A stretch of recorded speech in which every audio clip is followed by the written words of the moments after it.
आने वाले भविष्य में तुम्हारी खुद की कमाई से ही तुम्हारे 2 घर होंगे। ये तो मैं तुम्हें अभी ही आशीर्वाद दे रहा हूँ। 2 तो मैं ही तुम्हें दूंगा, जो तुम्हें बहुत आसानी से शहर के उसी जगह मिलेगा जिस जगह तुम इच्छा रखते हो, और उसी शहर में मिलेगा जिस शहर में तुम्हारी इच्छा होगी। ये तो तुम्हारी इच्छा अनुसार होगा। और इन दोनों घर में तुम 2 से 3 गाड़ियाँ रखोगे, तुम ये भी देख लेना।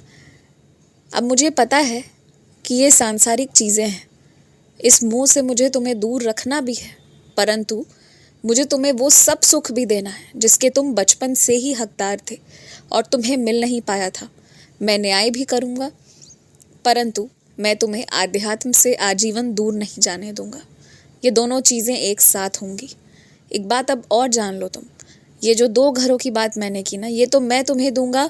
और तुम्हें चाहे किसी ने भी भविष्यवाणी कर दी हो कि आने वाले कुछ सालों में तुम घर नहीं खरीद सकते, फिर भी ये बात तुम याद रख लेना, ये सारी भविष्यवाणियाँ गलत होंगी। 2 घर तो मेरे द्वारा तुम्हें मिलेंगे ही मिलेंगे। अब रही उससे ज़्यादा की बात, तो वो तुम्हारे मेहनत पर और तुम्हारी इच्छा शक्ति पर पूरी तरह आश्रित रहेगा। मेरे होने से तुम्हारा काम कहीं नहीं रुकेगा, परंतु उसके आगे तुम्हें जो भी करना है वो तुम्हें अपने मेहनत से करना होगा। अगर दिल से मेहनत करोगे तो हो जाएगा। मेहनत में ईमानदारी होनी चाहिए, व्यापार सही तरीके से होना चाहिए।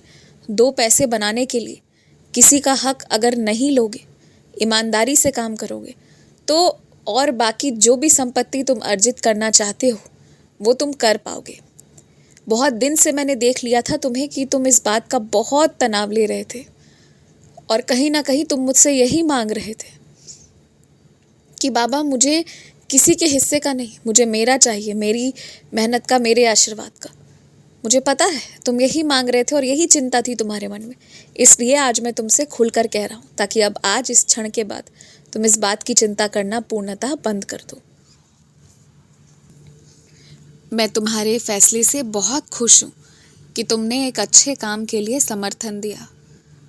अब जहाँ मंदिर बन रहा है, याद रखना कि उस जगह पर पानी पीने की व्यवस्था हो, ताकि जिन्हें प्यास लगता है वो पानी वहाँ से ले सके। तो इस चीज़ के ऊपर थोड़ा काम करना। और एक बात, ऐसा मत करना कि वहाँ बड़ा सा घड़ा रखवा दिया है, उसमें कोई पानी भर रहा है, फिर वो सेवा कोई कुछ दिन करेगा, उसके बाद भूल जाएंगे करना। इसलिए उसके बजाय या तो वहाँ नल लगवा देना या कोई और ऐसा कुछ करवा देना जिसमें प्रत्येक दिन किसी को मेहनत नहीं करना पड़े, कहीं से भर कर पानी लाकर नहीं रखना पड़े, वहाँ चीज़ें अपने आप उपस्थित हो। तो ऐसा तुम प्रबंध करने के बारे में सभी को सुझाव देना। जिस मंदिर का निर्माण तुम सब मिलकर करवा रहे हो वो बहुत अच्छे से पूरा हो जाएगा, मेरा आशीर्वाद है। और इस दौरान सभी लोगों को मेरी उपस्थिति का अनुभव भी अलग अलग प्रकार से मिलेगा। एक बात और जान लो, ये जो मंदिर का निर्माण हो रहा है ना, इससे कई सारे लोगों का बहुत भलाई होने वाला है। तो तुम ये काम बहुत अच्छा करवा रहे हो, तनिक भी इसके बारे में अफसोस मत करना या परेशान मत होना। कभी कभी हो सकता है तुम्हें ऐसा लगे कि अब तो पैसे ही नहीं हैं, आगे काम कैसे पूरा होगा। उस क्षण, उसी दिन तुम मेरा नाम लेना, मेरे 11 वचन किसी को कहना कि कोई पढ़कर तुम्हें सुनाए। तुम स्वयं मत पढ़ना, 11 वचन किसी से पढ़वाना, कोई पढ़कर तुम्हें सुनाए और तुम आँख बंद करके सुनना, और हो सके तो किसी बुजुर्ग से ही पढ़वाना मेरे 11 वचन।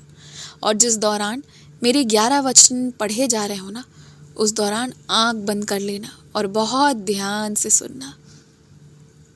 और जिस क्षण तुम ये सुनोगे, तुम्हारा रास्ता भी वहीं से बन जाएगा। जब जब पैसों की कमी होगी, जब जब श्रम की ज़रूरत तुम्हें लगेगी कि और भी लोग होने चाहिए, तब तब मैं किसी न किसी रूप में तुम्हें सहायता भेजूंगा, और एक दिन, 1 घंटे भी तुम्हारा कोई काम नहीं रुकेगा। तुम इसके लिए निश्चिंत रहो।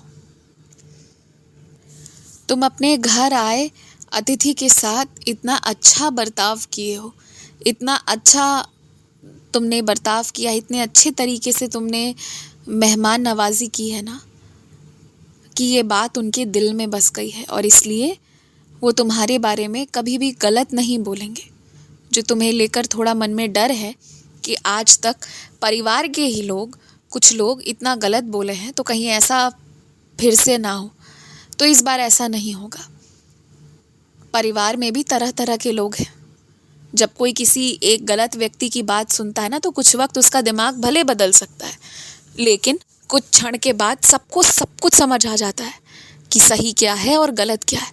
तुम्हारी मेहमान नवाजी बहुत अच्छी थी, मैं बहुत खुश हो गया, मुझे बहुत अच्छा लगा, और जिसको तुमने सेवा किया उसे भी बहुत अच्छा लगा, इतना अपनापन, इतना प्रेम पाकर, और इसलिए इसका परिणाम बहुत अच्छा निकल कर आएगा। अधिक रात में ना घूमने से बचो। तुम्हें रात को घूमना वैसे तो बहुत पसंद है, फिर भी सुरक्षा को मद्देनज़र रखते हुए या तो शहर के उन्हीं जगहों पर जाओ जहां लोग आते हैं, और अगर तुम्हें रात को एकदम शांत जगह जाना है ना, तो अपनी बालकनी में, अपने वरामदे में, अपने छत पर ही जाओ।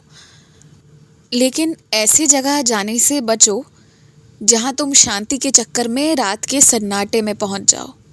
ये नहीं होना चाहिए। सुरक्षा प्रथम है। अपने से ऐसा कोई काम मत करो जो तुम्हें परेशानी में डाल दे। बहुत बार मैंने तुम्हें यह बात समझाया है।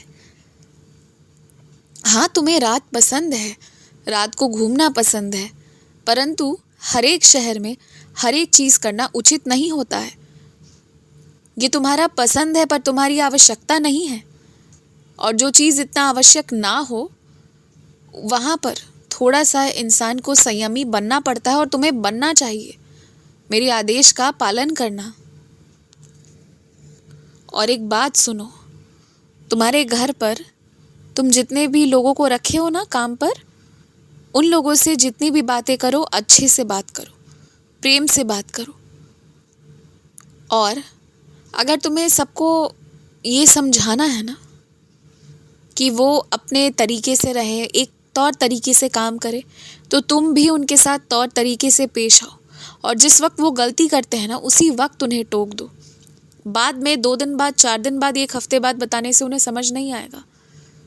उसी वक्त उनकी गलती पर उन्हें टोको, पर अच्छे शब्दों में टोको। और एक बात और ध्यान रखो, बहुत ज़्यादा पारिवारिक बातें मत करो, और अपने घर परिवार की बात तो एक व्यक्ति को भी जानने मत दो कि क्या चल रहा है। मेरी बेटी परेशान है, जिसका सोने का कोई हार या चेन कहीं गुम गया है। तुम फिक्र मत करो, वो तुम अपने साथ लेकर तो आई हो, पर तुम्हें जहाँ याद है वहाँ नहीं रखा हुआ है। मिलेगा, थोड़ा और खोजो। जो जगह देख ली हो ना, उसे पुनः देखो, और ठीक से देखो, पूरा देखो। जिस चीज़ पर उम्मीद नहीं है, जिसे छोड़ देती हो ये कहकर कि अरे इसमें तो नहीं होगा, उस जगह को भी देखो ध्यान से। वही है और तुम्हें मिल जाएगा। खुश रहो, खूब खुश रहो, मुस्कुराते रहो, और अपने परिवार के साथ अच्छा समय व्यतीत करने से पीछे मत हटो।